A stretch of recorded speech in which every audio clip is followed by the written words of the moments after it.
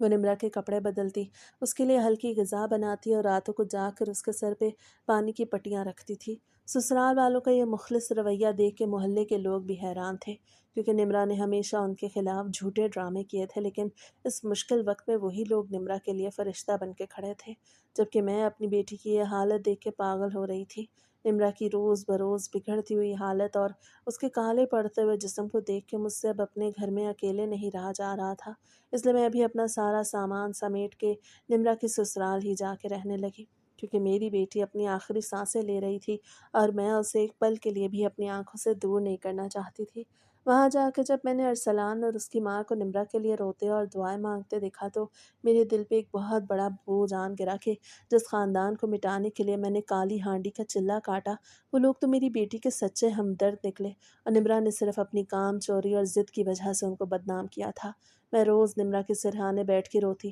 اور مجھے بابا رحمان کے پاس جانے کا خیال آ رہا تھا